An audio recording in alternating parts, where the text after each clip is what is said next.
What's up, Internet, and welcome back to the Engadget Podcast. I'm Senior Editor Devindra Hardwar. This week I'm joined with Senior Reporter Karissa Bell. Hello, Karissa. Hello, hello. I'm happy to be here. Hello, happy to have you here. We're going to be talking about LlamaCon and Meta's, I don't know, ambition around AI and why it all seems so desperate. Also, podcast producer Ben Ellman is here. Hello, Ben. I really want to hear what the snacks were like at LlamaCon. That's always our top priority on the podcast. That's what's most important. I mean, when we do a live event, I think that's one thing Sherlyn tends to ask for. Like, we got to see the snacks, got to see the spread. Mostly because, guys, like, this is like our chance to eat something before you spend a day running around. I'm sure you were like on your feet all day, Karissa. So you're a trooper for covering that. That was Meta's first LlamaCon. We'll dive into all of that stuff. As always, if you're enjoying the show, folks, please be sure to subscribe. As always, if you're enjoying the show, please be sure to subscribe to us on iTunes or your podcatcher of choice. To leave us a review on iTunes, drop us an email at podcast@engadget.com. We've gotten some good emails lately, and actually one I'm turning into one of our Ask Engadget sections. So, your message, your question can go far at Engadget. Just send us your thoughts. And we typically broadcast live around 11 a.m. Eastern Thursday mornings. We're doing it at 10:30 a.m. Eastern. Just stay tuned to our YouTube channel and subscribe to our YouTube channel. You'll see when the stream is set up, but typically sometime around then, Thursday morning, we'll show off gadgets and also just banter with the audience. So join us for that. Okay, so LlamaCon happened.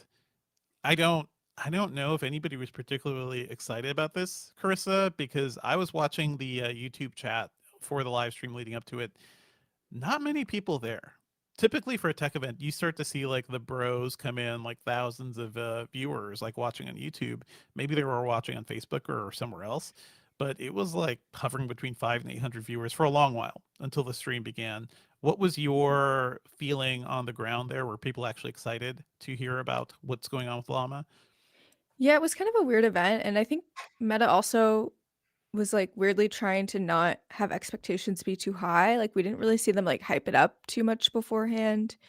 Usually before like Connect or something for weeks, Zuck is teasing little updates and you hear stuff. I mean, they weren't even Right. sharing where the live stream was going to be until like maybe the day before or something.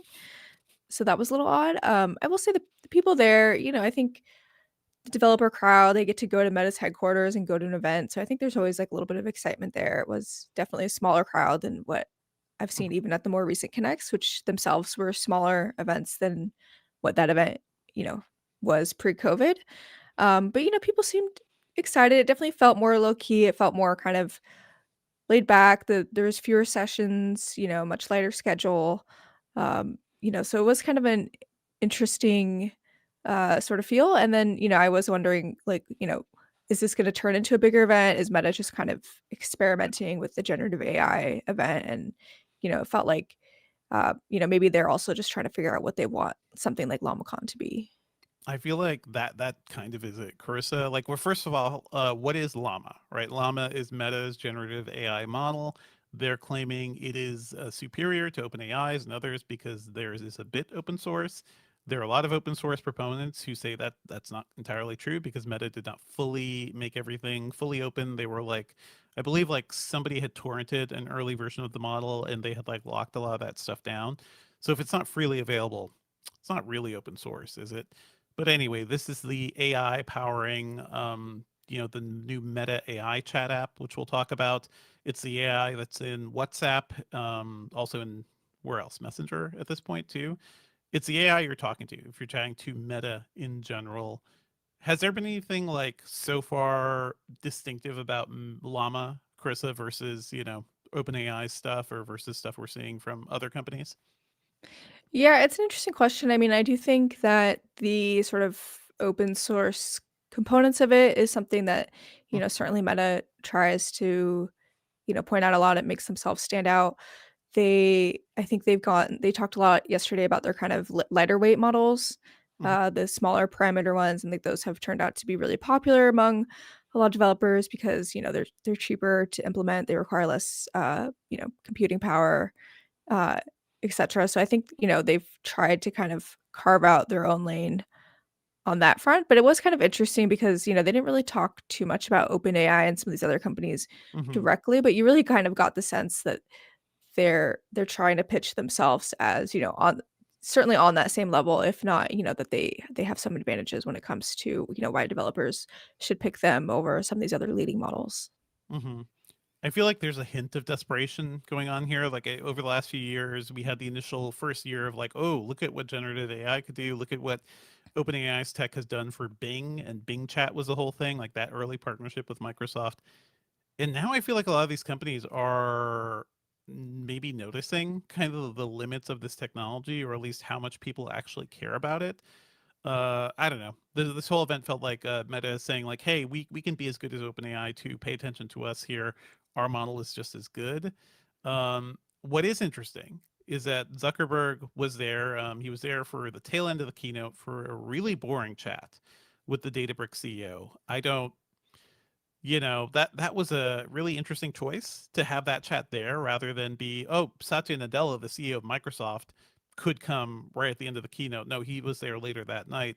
The Databricks chat felt like a podcast conversation, just like when Zuckerberg goes on, Joe Rogan or wherever. It's like them bullshitting about like how much they love AI. I didn't get to see the Nadella chat, Carissa, but I found that idea that even Satya came and attended this thing when OpenAI has been the big partner for them. Was there anything particularly revealing about the Nadella chat to you? Yeah, that kind of had me scratching my head too, because like you said, you mentioned Microsoft does have this, Yeah. long-standing partnership with OpenAI. Um, and there was a report just before LlamaCon that, maybe there was some tension between Altman and Nadella, and they're sort of moving apart. Um, what was it was kind of funny. They had a funny moment at the beginning where Satya talks about one of the first times he and Zuckerberg met, maybe, and Zuckerberg kind of lectured him about Bing not having social features, and there was like this. They kind of were like, "Ha ha ha," and then Zuck was like, "Well, I think I was right." It was like a very, Right. He was um, right. Yeah. it felt very on brand for him, and it definitely felt a bit awkward. Like I'm not sure that I know that Microsoft does work with them on like with Azure and like the open source stuff, and that they were kind of painting that as sort of their commonality was that they both sort of have this background of supporting open source projects. But it did kind of feel like Satya was like not super familiar with everything that Llama does. Um, and Zuckerberg was kind of making the distinction where he was saying, well, we don't make enterprise tools, like like Microsoft or some of these other companies Mhm, do. And mhm. he was talking a lot about how they use Llama internally for a lot of their work. And I thought that was kind of interesting because he was saying like, it's not just that we're trying to make something that developers can use, but like we use Llama for our own, services, our own research. We use it to make our own systems more efficient, so our own software engineers, can be better. And so that was kind of like a good reminder of like how, you're talking about, how they try to like paint themselves in the same vein as, a company like OpenAI or something. And a lot of what they use is like for their own benefit internally too. They, By they, um, you're saying Facebook or Meta? yeah, Meta. Okay. Okay. But how can you give us some examples? Because right now what I'm seeing is Llama's like it's an interesting chatbot, but we have chatbots all over the place, right? Yeah, and I think that was part of the reason why they decided to launch Meta AI as a standalone app is that like Hmm. if you're just using Facebook or Instagram, you don't really like have it's not really clear what you're supposed to use Meta AI for. Like they've tried various ways of like pushing these features like in front of you. That Instagram they turned the search into like Meta AI queries and Right. it's just like feels very forced and like it's not, you don't go to an Instagram search to like find a recipe or something like that. I So hate the Meta AI integration in Instagram. I have never once did it on purpose. It's always that my thumb slipped, that I Yep. hit that like circle that is constantly moving mhm. because it's trying to be like a fast moving, attractive object. And it's like, hey, do you want to like generate an image? Do you want to ask for a recipe or like ask for a Right. story? Right. No, I'm just trying to talk to my friends. I've got like 2 or 3 group DMs on Yeah. Instagram that I'm always adding like dumb little memes to. And you can't help me with that. It's like when you go to a party or a store too, like there's an overeager person there, like working something, right? Like they're there to support a sponsorship or something. When I go to events or something, it's like I don't want to talk to that table. I'm sorry, I don't care about your different energy program that you're trying to sell me, which I think may be a scam. So there's always like you trying to run away from the thing that's bothering you to get the work done. But that's how I felt about Copilot in so many of these things too. Like they've injected these AI tools into things we're all using. I don't know if anybody actually wants them. I have not heard too many people say how much they love Copilot in Windows, even though Microsoft is saying that, hey, there is engagement, there is something happening. To me, all this stuff still feels like an answer to, a question that is not even being asked by a lot of users. Carissa, on your end, are you feeling that, or are the developers like actually using this stuff and excited and think there is potential here? Well, I think there's a difference between, developers who are using a llama model in a, sort of more bespoke Hmm. way for a, project and, taking advantage of, all that knowledge and work that Meta's done, like training these models versus them just trying to shoehorn it into every single Meta service and saying, hey, wouldn't you like love to see a Meta AI selfie of yourself like in Right. space or something that people are just kind of like, why do I need more AI slop on, my Facebook feed? So like I think that there is a distinction there. It was interesting. I think they really wanted to get to 1 billion, but Mark Zuckerberg right before LlamaCon said that Meta AI had um almost 1 billion monthly users. But like to Ben's point, it makes you wonder like how many people are just like accidentally tapping Yeah. that that wrong search bar in Instagram and then they count that as like a monthly active.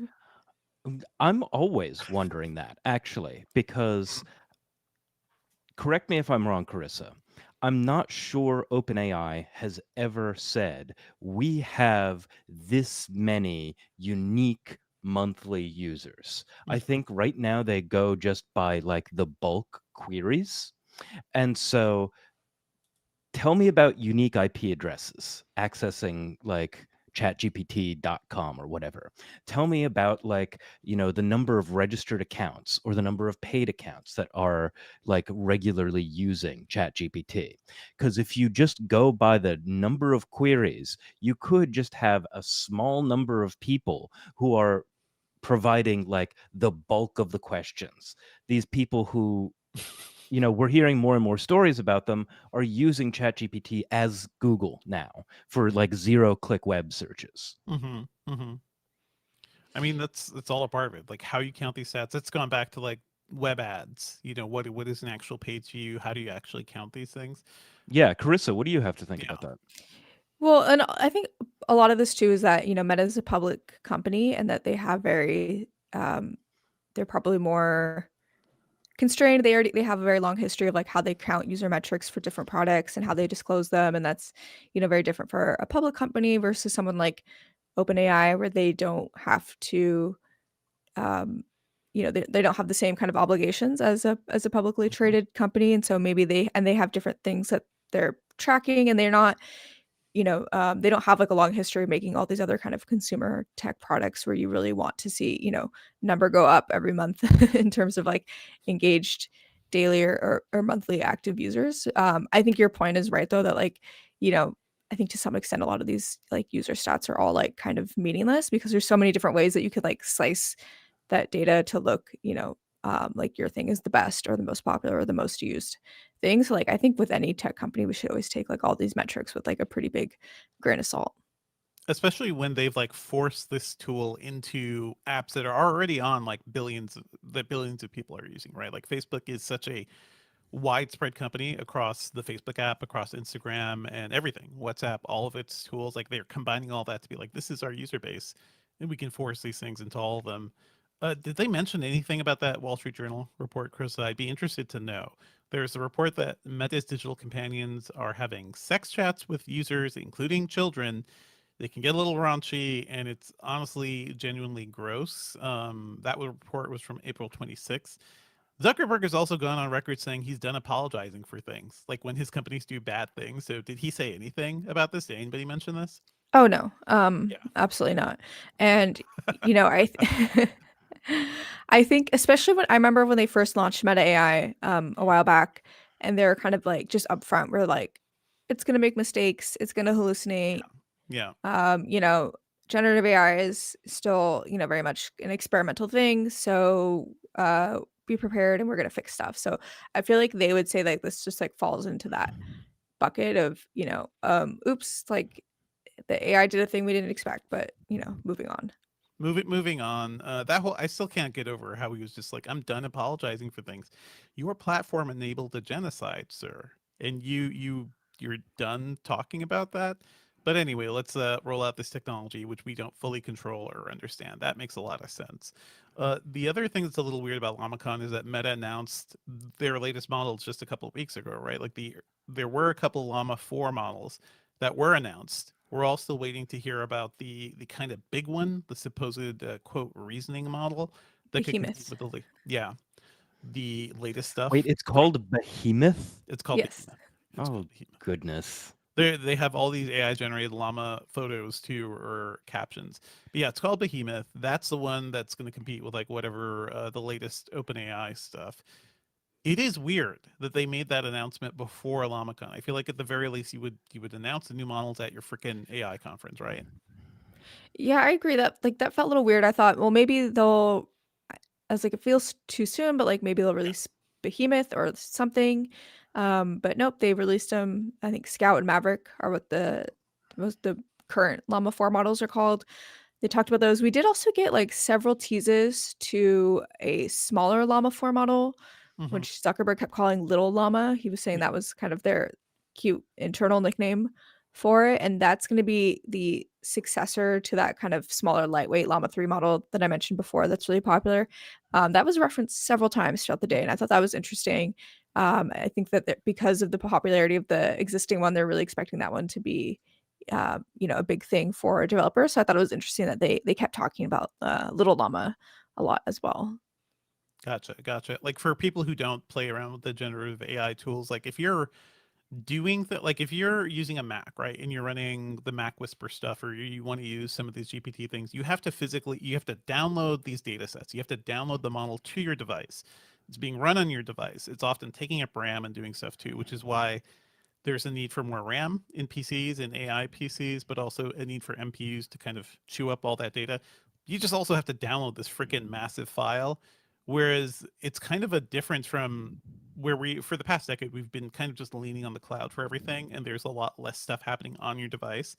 With AI devices, your phone, AI PCs, more is happening on the device, and that's kind of interesting. It will be interesting to see like what these companies could actually do with these tools, because I think the most interesting thing we've seen is what Apple's tried to do with Apple Intelligence, and even that was kind of messy. Like it's led to a lot of issues that they've had to apologize for. Everybody's kind of just stumbling into these tools, and like we don't fully understand what the problems can be. So yeah, that's kind of where we're at. Chris, do you have any takeaways from LlamaCon, or kind of what your thoughts about how Llama is going for Meta in general? Yeah, I mean, I think that they're, you know, they Mark Zuckerberg has talked a lot about how they want Meta AI to be the most used Gen AI assistant. Like, I think he really wants to like compete, you know, and be seen in like the same way as OpenAI or Anthropic or you know any of these other companies. So I think like this is like really was kind of them just sort of trying to like plant their flag and saying like, look at us, we're Meta. This is kind of um, what we can do. On the other hand, like it was kind of a little underwhelming. There wasn't a lot of news. There was a new Mhm. API, which you know I guess will be useful for developers. Um, you know, so it just like kind of felt like a strange fit for them. But I think something interesting that came yesterday during their earnings call was uh, Mark Zuckerberg kind of like casually just mentioned in his opening remarks that, you know, talked about their plans to eventually monetize Meta AI. Mm. And then when you think about that in terms of like the standalone app, you know, he mentioned ads and maybe product placement. And then maybe they could even have like sort of a more premium, you know, subscription based service for people who want sort of like, you know, extra more powerful features. And then when you start thinking about that in through the lens of like, okay, now they have like a standalone app and why they're pushing this so much, like it starts to make sense that like this is also a major business opportunity for Meta's core business. You know, like they want to put ads in this stuff. So when you think about that, you're like, okay, this makes more sense in like, you know, for their whole business and not just as like a developer play. Yeah, I So mean, yeah. Go ahead, Ben. I am bored with this line of like my own line of reasoning that I'm about to put out, which Uh-huh. is that like people, surrender all of their like higher level critical thinking to um, these Gen AI models. And yeah, like there are better ways to attack this problem, but like it still seems relevant because it's like, okay, you are saying, or there are some people who are like, yes, I'm going to ask the magic computer like what I'm supposed to do, and then Meta is just going to like put an ad in there, and are people just going to lap it up? Are But they that's going how to we be like, use oh, it. actually, obviously, Yeah, Heinz is the best ketchup. yeah. Heinz is I the best mean, ketchup, even though there's a bunch of asterisks on the yeah. output How have we used the saying internet it's for the last bad. 25 years? You go ask Google a question, you get ads with all the search results, right? Eventually, like it didn't start out with ads at the top, but to me, I see that reasoning there too. But I also think a lot of these companies want to sell their AI access to like higher level cloud based AI, maybe because you're essentially renting computing to people too. So same for OpenAI, same for Copilot Pro or Plus or whatever it's called now too. You pay a little more, you get faster responses, you get maybe slightly smarter AI. They want you to get addicted to this stuff so that you cannot live without it. You want to always be able to talk to your AI. You want your assistant to manage your schedule for you, but now you have to pay for it rather than something being run entirely on your device too. So it's all a part of it. I'm not too surprised. I wish it was more interesting. I don't know. I'm just not super impressed at this point. There are things I'm impressed with, like we've talked about the Descript tool. I use Mac Whisper for transcription sometimes too. That stuff is genuinely great. The fact that we can get like live stream captioning in a lot of like video stuff now too, like a lot of that's AI powered. So there are benefits to it. I don't think it's entirely useless, but I think these companies I don't know. The whole bet on it, as they have, as Microsoft has, it still remains to be seen if it's going to be useful. But we'll be keeping an eye on it. We'll be keeping an eye on the future of Llama and generative AI in general. Thank you so much, Karissa, and yeah, we'll stay tuned, folks. Do we want to do some Q&A, or do we want to keep going? Yeah, sure. Let's do a little I Q&A.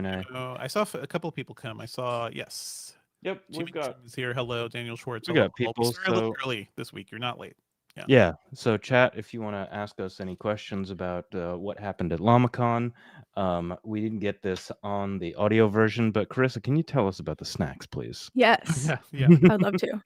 Um, so they had like this mid-afternoon break, and they had popped up this big like soft pretzel bar where Nice. they had, these and that was from like a local, like a lot of their lunch and stuff I think was from like the Meta cafeteria. All right. But this they had some other kind of vendor come in, and they had a few different dipping sauces, and then they also had a guy with like an ice cream cart where they had like Ooh. uh ice cream tacos. Like 4 different Fantastic. flavors of ice cream tacos. That was amazing. I did have a cookies and cream ice cream taco as my I mean, afternoon what's snack, the and difference between an ice cream on a cone versus like in taco form? It's similar, same deal. You're holding it differently. That's all. I mean, it's like basically a Choco Taco, but Yeah. better, Yeah. Yeah. Nice. I do like that. Am I completely hallucinating like a AI would that Mhm. was it like the Reddit guy? Was it like Alexis Ohanian who was like, actually, I bought the rights to Choco Taco and we're bringing it back or something? I don't know. That's something. If anybody wants to search Yeah, no, I'm looking that up. taco taco, now that you say which that, that sounds somewhat familiar, but that sounds familiar. I mean, listen, if I had more money than God, there would certainly be a lot of things I would be just silly things for sure. Yes, yes. This is a Fortune article from Mhm. 2022 that says Reddit co-founder Alexis Ohanian says he's very serious about his offer to save the Choco Taco. But nothing has happened, right? That's Well, no yeah, follow I mean, up to that.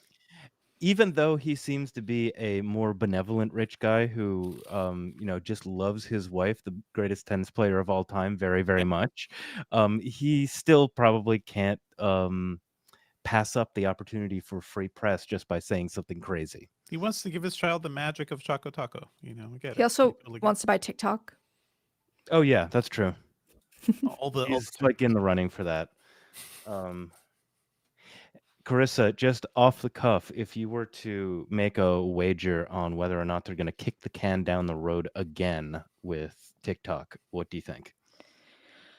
Um, I I mean, probably yes.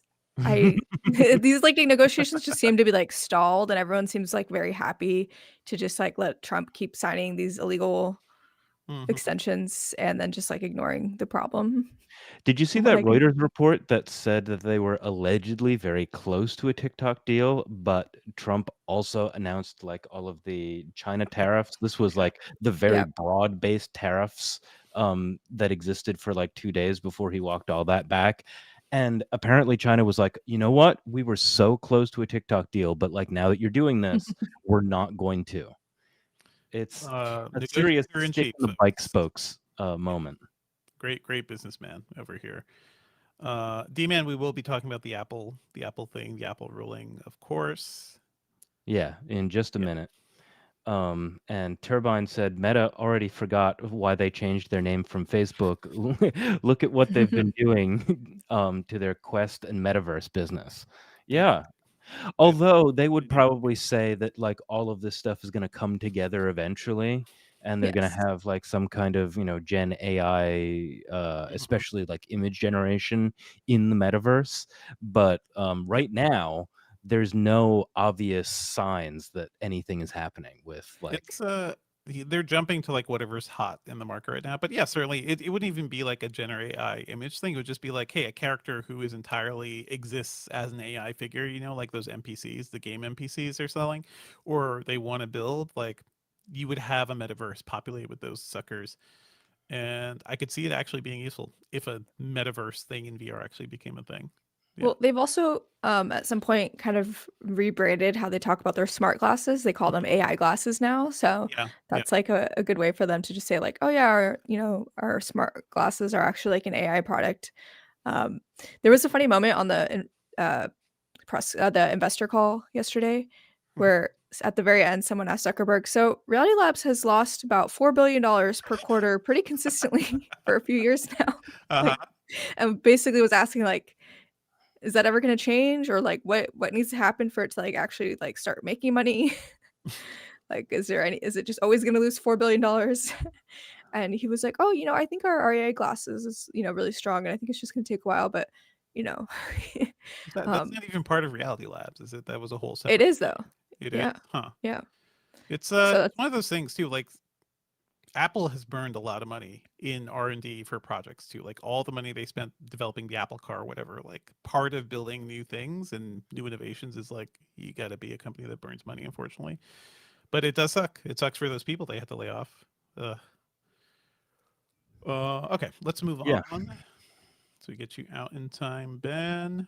We've got some news, and Krista, you're joining, right? So yeah. sit tight. Okay. All right, let's move on to some other news that's happening around the web. And we saw the big news actually. A court has ordered Apple to stop collecting fees for purchases made outside the App Store. And as a result of that, Epic Games says it's bringing back Fortnite for iOS in the US next week as a result. We've talked about this, like as that ruling came down. This was the ruling by Judge Yvonne Gonzalez Rogers, ruled that Apple violated her own ruling back from 2021. That was the Epic Games lawsuit. Essentially, what happens is that Apple continued to collect fees for transactions that were occurring outside of the App Store. That wasn't part of the original deal. It was supposed to be no fees at all. And I believe Epic's Tim Sweeney, complained again that that was happening. And And this is the yeah, reason why you can't like get a Spotify subscription inside the Spotify app, because Spotify doesn't want to pay the right. like little fee that Apple would charge. Which is fair, which is totally fair too. And I think that's what people were just basically asking for. And Apple had started to cut down on that stuff and had started on cutting down from the in-app links that would take you outside the App Store, but they were still apparently taking a cut from those. Also, as part of the new ruling, I mean, the judge is, I believe, saying that the warnings Apple has been putting down there to say like, hey, this transaction could be unsecure because it's not happening in our little playground. This could be dangerous. Those have to go away as well. That'll be interesting. It'd be interesting to see like this is a very I think it's probably a just move to slap Apple for this. Chris, do you have any thoughts on like this particular ruling and just like what this means for Apple at this point? Yeah. I Yeah. mean, I only read part of it and it was Hmm. scathing. It's Like it rough. was unusually very, very even pointed feels like an understatement for how she was describing Apple executives' conduct here. So I thought that was very interesting. And she also directly said that there was one Apple executive who straight up lied on the stand. Hmm. Um, so that kind of makes you wonder what's going to happen there. That's certainly not something you want one of your executives to be known for.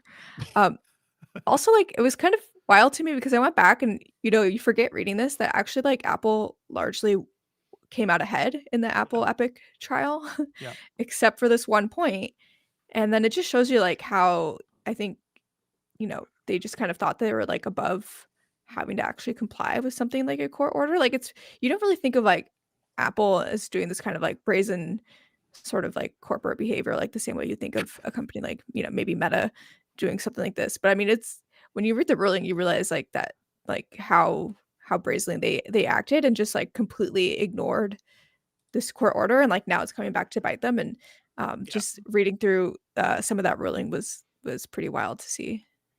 The judge specifically says, we quote, Apple sought to maintain a revenue stream worth billions in direct defiance of this court's injunction, end quote. So I imagine they're pissed that this is happening at all. But also, like, I feel like Apple has been so like the EU stuff, right? The sort of like third party app stores in the EU, they've been very, very pushy in terms of like how much they've allowed, and like I think they've been testing the courts all around the globe.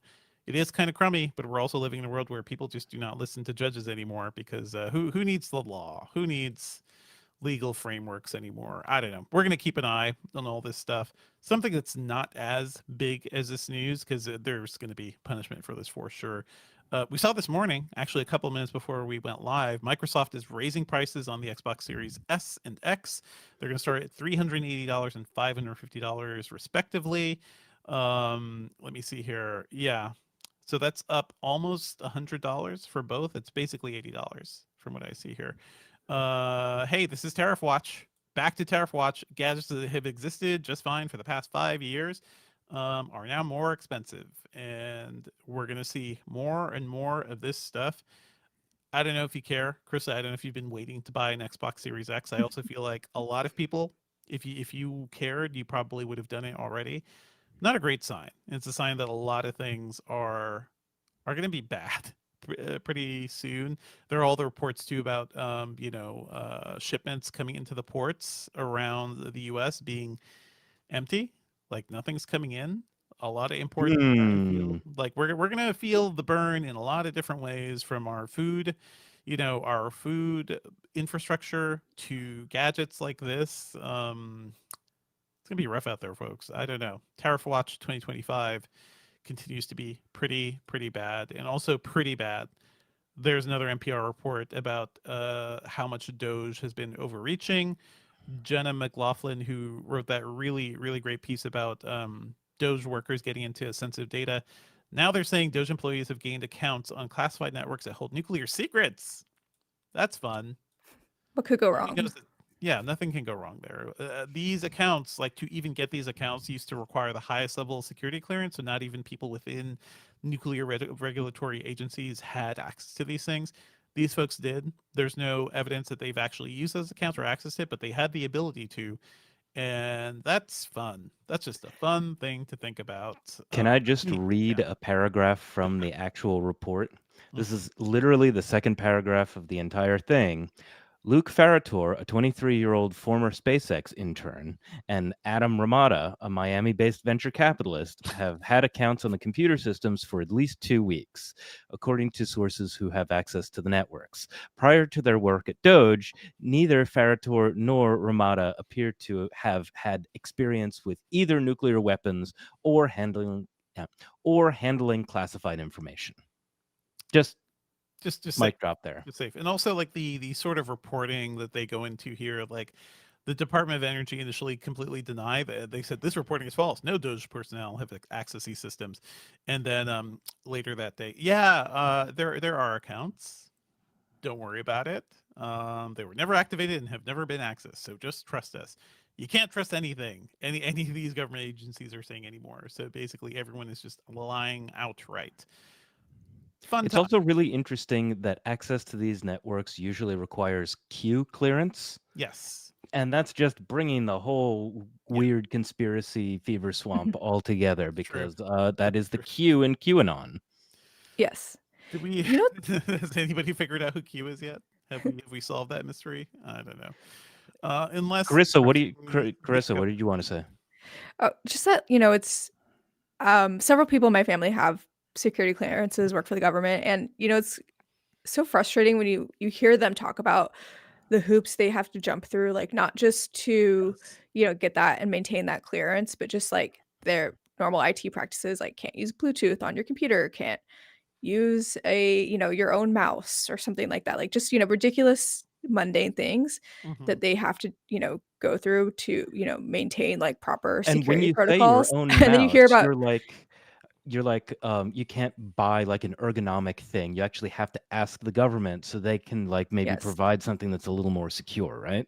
Yes, you can't wear an Apple Watch into your office, like, and then you just hear all these stories about all these like Doge, Yeah. 20-year-old Doge employees like just going in and doing whatever they want, and like none of those rules apply to them, and it's just kind of like, okay, so either those things never mattered, or we're just saying like there's just different rules for different people. Like it's just Yeah. it's It it's a joke. boggles the mind. Yeah, it's like they're making a joke of everything and like all the security and policies we have put in place. But hey, you have the head of the Department of Defense also setting up a computer just to get direct signal access, so it doesn't touch a government network, or just continuing to use Signal and sharing things with their family. It's hell. It's hell out there, folks. Like, just no wonder so many technology focused outlets have been like good at reporting on this administration, because what they're doing is like a lot of bad tech stuff, a lot of bad tech behavior in general. Yeah, So, all of a sudden, all the tech outlets have become like government reporting outlets. you got to be. I mean, TechDirt specifically said like we are now a democracy, news site too, because essentially you could easily argue that the rise of social media and the rise of like misinformation because of social media has been a direct attack on our democracy across the world. Yeah, on truth in general. So I don't know, kind of makes Let's sense. get back to the gadgets. Let's talk about the really Let's talk cheap about the Slate pickup Octo. truck. Well, people are excited about this because this is essentially Slate has made a K truck style, like those tiny little pickup trucks from Japan, similar in that style, a very bare bones electric pickup truck that, after the EV credits that still exist, the $7,500 EV credits, technically costs as low as $20,000. Basically, without credits, it's 27,500.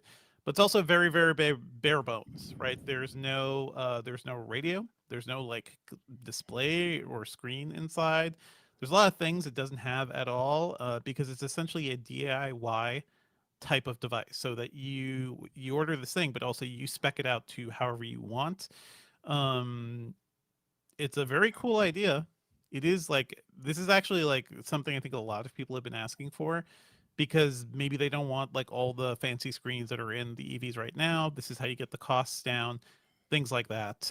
This is also a Jeff Bezos backed company too, so people have been less excited about that, because in a way this is sort of like him being like, okay, what's the anti-Cybertruck? What is like the opposite of this monstrosity of technology maximalism? It is a K truck with no screen. I And would not call this thing a K truck, though. I would say that this looks a lot more like the pickup trucks, like the American-built, like Ford yeah, pickup trucks of like it the has a short bed 60s though. or so. Oh yeah, no, it has That's a important. shorter bed, but Yeah, like it's not a teeny little cute K truck. It's just like a pickup truck before they got massive, F-150, yes, F-250. yeah, yeah. Carissa, do Big you have illustrious. anything to say about this?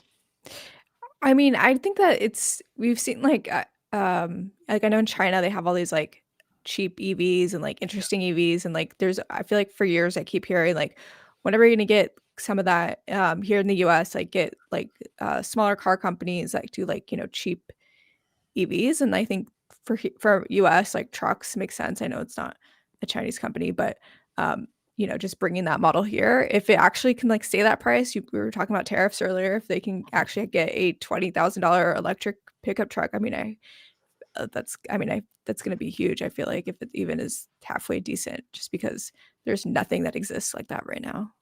But the Absolutely. other side of it is 150-mile range, and still, like, even if you're talking about a smaller pickup truck, you're still thinking like, oh, you should be able to tow something with this. Not Right. if you're using air conditioning, not if you're trying to like bring a boat somewhere. So I think this is really for like runs to Home Depot, Lowe's, like whatever else, Yeah. and to the close campgrounds near your house, but that's pretty much it.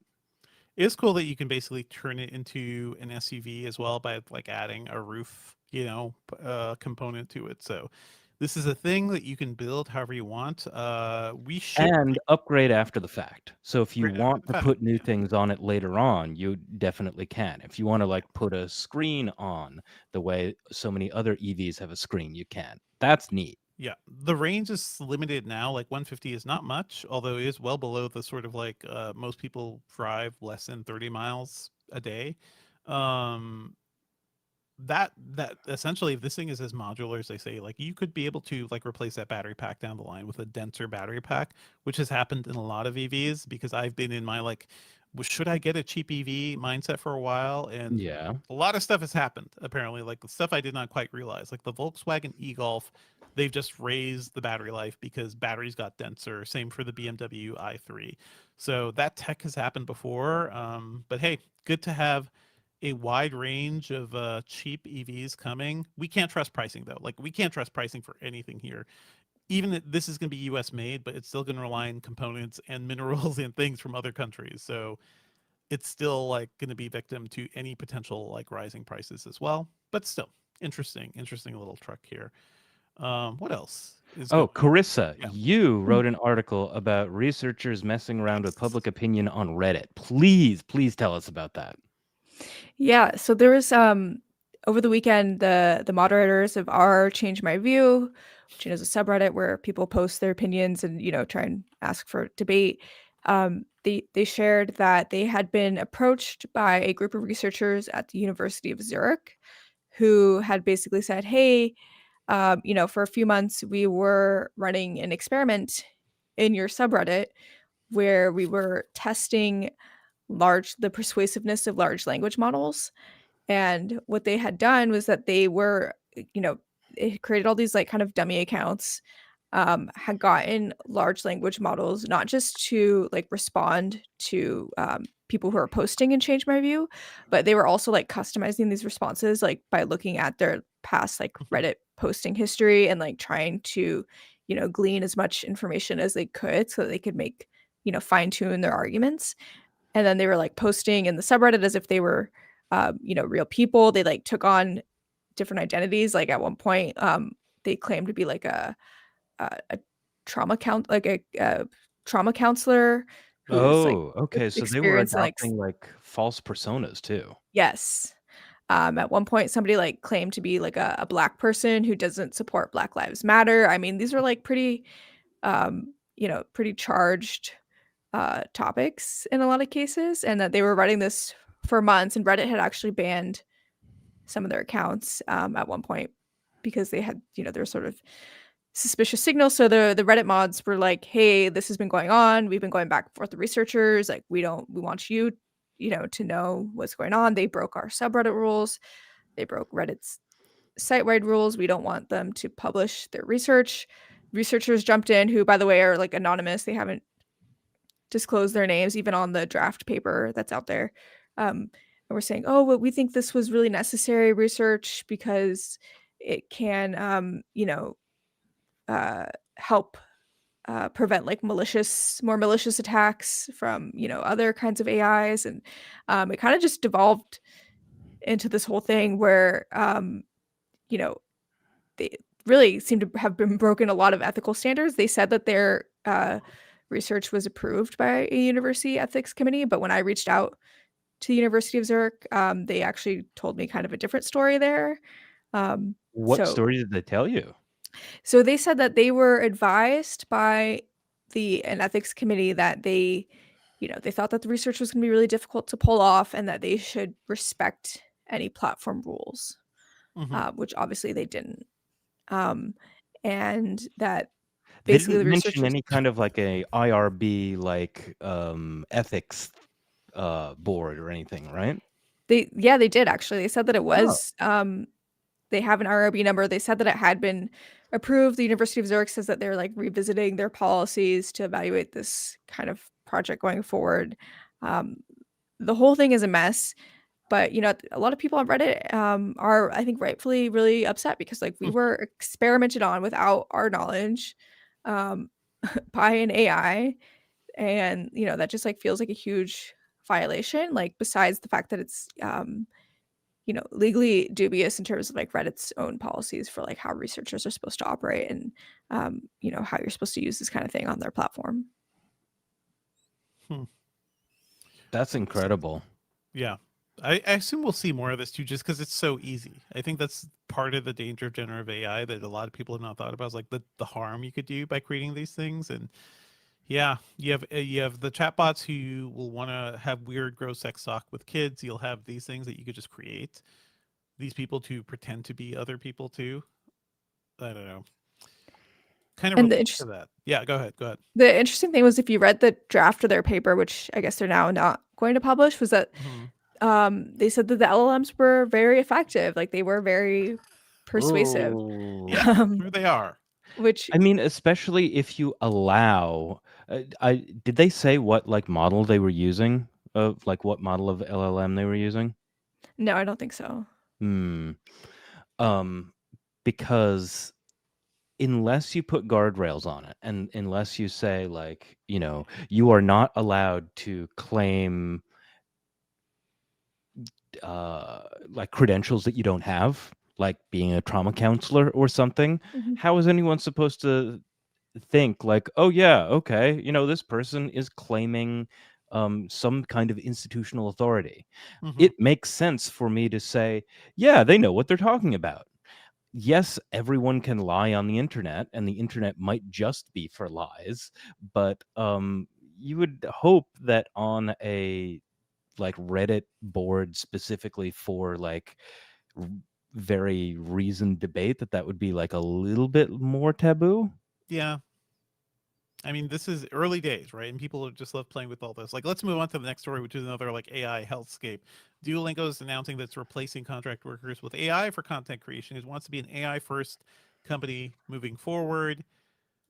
I immediately saw people online. It may just be because I'm mostly on Blue Sky and people are very anti AI there, but people are giving up on Duolingo because of this. I also think of the potential problems here, right? Because Duolingo is a tool to help you learn new languages. There's a lot that could go wrong if you leave all that up to AI. So I don't know. This also feels pretty bad, and I wonder if this company and others that like lean too much on AI for work that humans were doing, like if they're going to be burned by this eventually. It's a shame because I did like Duolingo. I thought they were doing good work for a long, long time. Chris, Ben, any thoughts on this?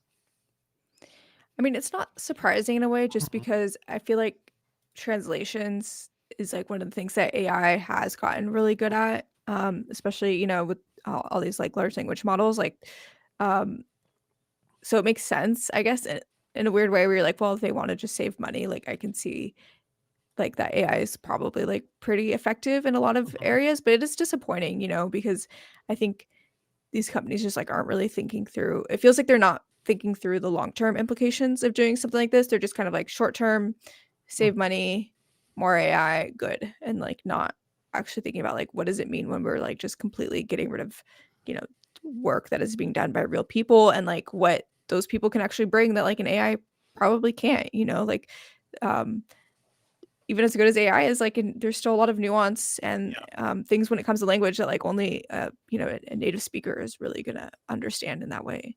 A lot of cultural understanding can be lost easily because I'm still getting really dumb suggestions when I try to Google stuff and Google starts recommending facts to me or things. And like, you're not actually answering my question. This has been a week for bad AI choices too, because there's a movie announced recently with Natasha Lyonne and Brie Mm, Marling. Those can be like co AI created as well, along with one of the famous like computer scientists. I haven't pulled this up, but that just that idea when a lot of people who are very pro workers and pro actor and worker rights in Hollywood right now are very anti AI. It is a very weird move to take. We are just less than a year after the strikes too, right? So that's a weird choice, Natasha. I don't know if I'm more like, oh, this is interesting. We're not actually gonna, be we're not gonna make any human lose their job to play around with this tool. But I also feel like giving it any legitimacy right now is kind of tough. So yeah, we're gonna move through a couple things really quickly too. We talked about 23andMe falling apart, wondering what was going to happen to like the privacy data there. The company has agreed to back a privacy advocate for customer DNA data, according to a Bloomberg report that I'm seeing here. We don't know what that means yet. Those are just words saying that they will do this thing, but maybe they will actually be true to consumer privacy there. I also wanted to chat with you both. Did you guys see the story, the semaphore story by Ben Smith, the group chats that changed America? Which is kind of hilarious because again it brings it back down to we were just talking about this, like everybody has group chats. We all the signal stuff, signal gate, we all have group chats, right, where we're talking about war secrets or war plans or something, right? We just all have group chats, but apparently for a lot of billionaires, a lot of the tech elite, including people like Mark Cuban, Ben Shapiro, the Daily Wire founder, Mark Andreessen, they've all had these like circles of elite group chats where it seems like they just fed off of each other, and something that began during the pandemic but has apparently continued on.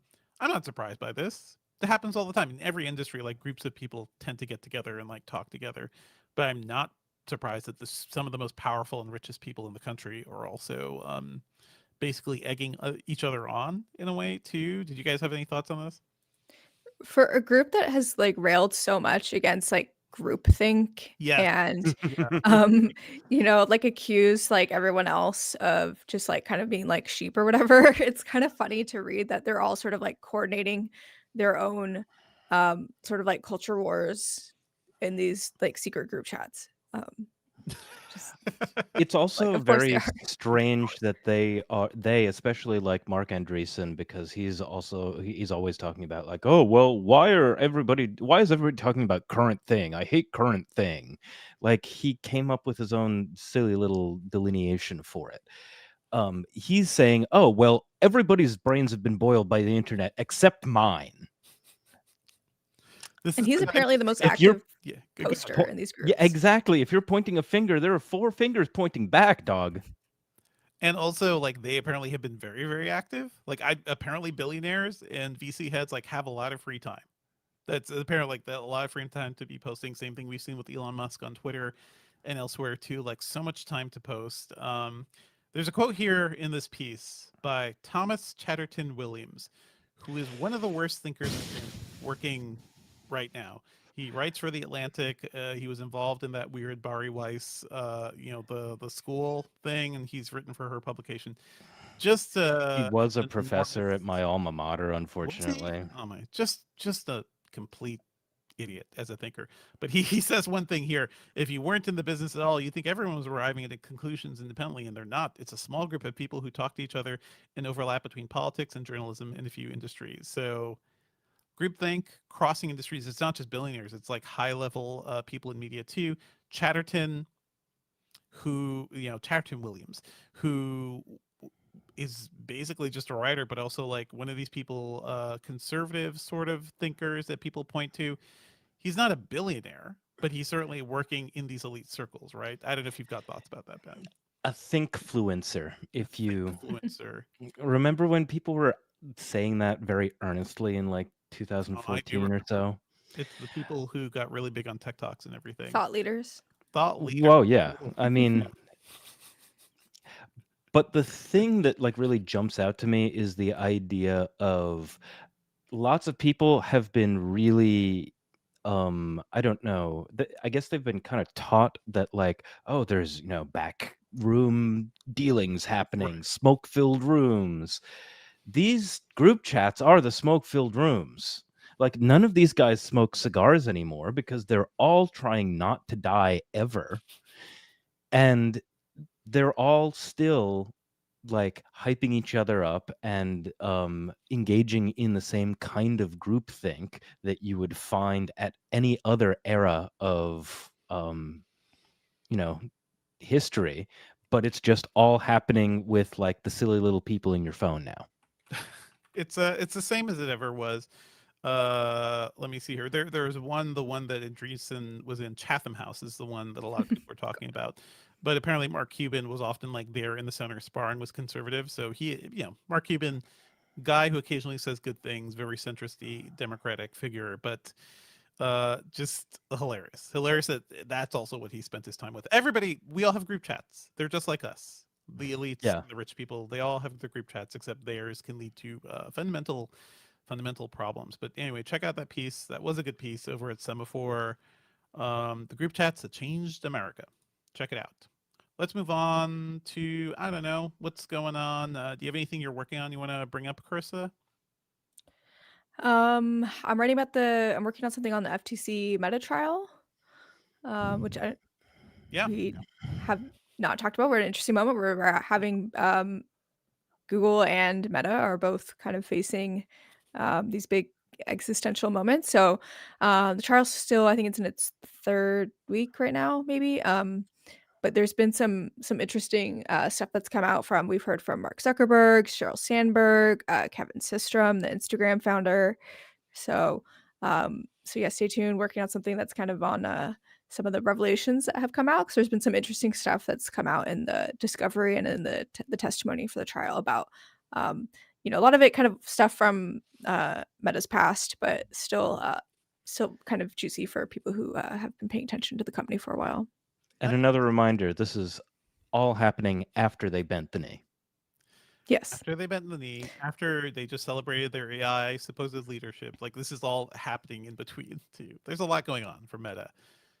No. Yeah, Zuck was like apparently groveling to Trump to hoping that he could kind of intervene and get the FTC to accept a settlement offer, and Trump's FTC said no, thank you. So now we have a trial that they really wanted to avoid. Yeah, we talked a bit about that too. Like, I'm sure Trump is still mad about like all the things, like all the platforms that kicked him off after January 6th and everything. Like, the dude holds a grudge. That is one thing we know. I'm working on a few things right now. I'm building up an Ask Engadget response to something we talked about last week. I think the listener who asked about moving to Macs. There's actually a lot going on there, and I think my advice is pretty much the same. Yeah, it's good. It's good time, but I also do a little history lesson on Mac versus PC and kind of like where things are now versus where they have been over the last few decades. Good times for Apple, I guess. Like, yeah, a lot of good reasons to recommend their hardware. Let's move on. On the other hand, yeah, like Apple has taken so many L's recently. Apple, Yeah. big L yesterday. Big L in terms of not having their LLM and like AI smarter Siri stuff. Yeah. So separate issues. Yeah. It's been a real wash for them, actually. That hasn't, but again, the Macs are still good. Like my main argument is just like the actual computers are good. You can take Apple Intelligence or not. You can use it or not. At least with the Mac, you're not stuck only installing software from their app store. Like the Mac still remains the most open platform Apple has. It's not as locked down as iOS and iPads are. So that's one reason like it's still good, it's still useful, and maybe the company will see like the fact that people still want to get a lot of Macs, like maybe there is some logic towards maybe opening up iOS and iPadOS a little more. Probably will never happen, but all these court orders will certainly force them to do it. Anything for pop culture picks? Anything that you've been watching, reading that you want to shout out, Karissa? Just started watching The Studio. So good. It's great. It's great. Can you give me a primer on what that's about? Because I know it's like Seth Rogen making fun of like movie studios and that's it. I mean, he's a studio head, right? So it is very much competency porn. There's like a love for Hollywood and old school Hollywood, and criticism of like, hey, Hollywood is now making crummy movies, like we're gonna make a Kool-Aid movie, right? Just stupid branded IP. That's the only thing that can be movies. That's the main commentary, but it's also genuinely funny, I think. Yeah. Like, what do you think, Karissa? Yeah, it kind of has like Curb Your Enthusiasm vibes, I feel like, which is and also just like, as a Californian, I love the the LA-ness of it too is kind of fun for me. It's I mean, yeah. There's also like really great camera work too, so it's always showing off Yes. LA in great ways. I think Ike Barinholtz does some great work here. Catherine Hahn, as usual, kind of steals the show. Like they're just these. It is. I love dense, jokey shows, and this is one of those. Like this is a show like you cannot look away for like a second because like it is all coming at you so quickly. So yeah, check out the studio. It's very good. I've been catching up on Daredevil Born Again, the Disney Plus reboot of the Daredevil Netflix series. It's pretty good, actually. Like it took me a while to get really into it. I really liked the original version that was on Netflix. This is a good way to bring back Daredevil. My one complaint is that I think it just kind of ends. It ends at a point where I'm like, you got more, right? We spent this whole season building up to this thing that's going to happen, and okay, wait till next year, I guess, to see the conclusion of what's going to happen in Daredevil. Good stuff there. I think we briefly mentioned Sinners last week, but yeah, Sinners is also very good. Go see it in I theaters. don't think But we mentioned it all that much. Go in. I mean, Sinners is really good. So again, like Ryan Coogler cementing himself as like a cinematic genius, somebody who is really doing, creating really interesting films out here. If you like horror, if you like movies that kind of center on music as well, like it is tremendous. So go see it on the biggest screen you can. I think it's actually losing IMAX screens to Thunderbolts this weekend, so that's a shame. Mm. But you may have a chance to see another large format, other screens like RPX and Dolby Vision may still have it for a while. Also, I hear Thunderbolts is actually good, so I'm shocked by that. I'm looking forward to seeing that. But yeah, go see Thinners if you haven't, because it deserves to be seen on the big screen, and you should see it with the crowd. Like the crowd reaction to that movie is a ton of fun. So check that out.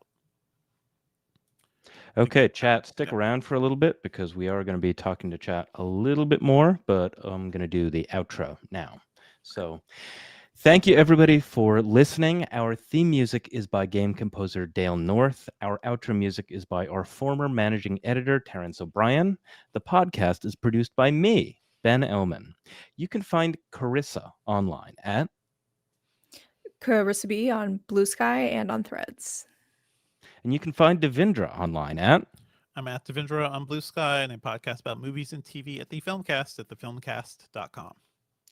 don't at me at Hey Bellman at Blue Sky, you know, all the other stuff. Email us at podcast@engadget.com. Leave us a review on iTunes and subscribe on anything that gets podcasts. That includes Spotify.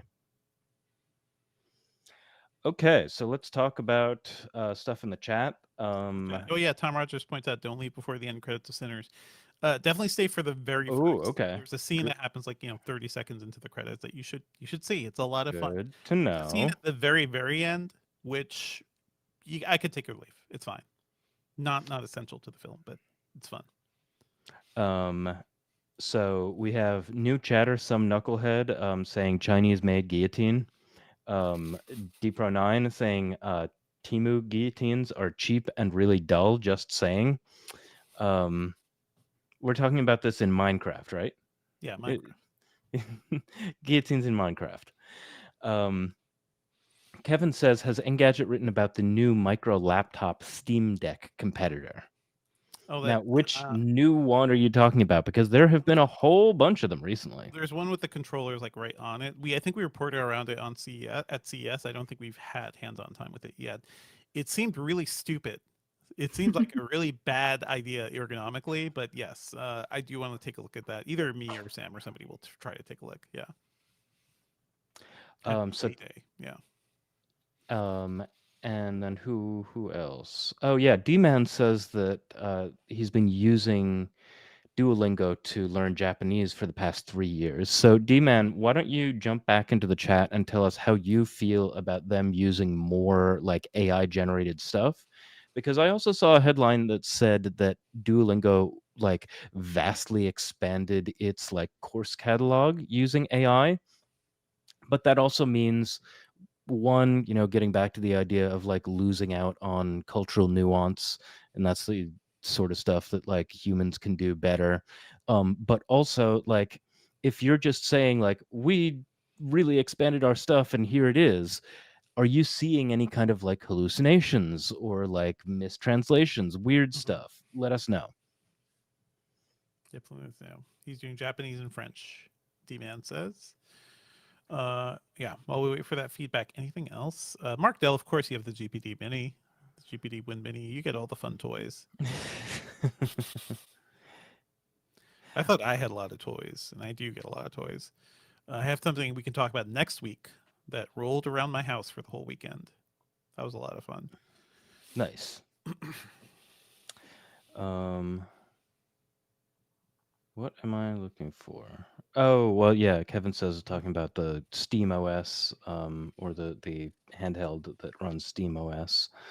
Um, D-Man was talking about the Reddit study, and they said, the IRB would think that the IRB would say like no to a study with that without more controls. I don't know. But Karissa, you said that the IRB like completely cleared this, right? But they didn't Well, give any details.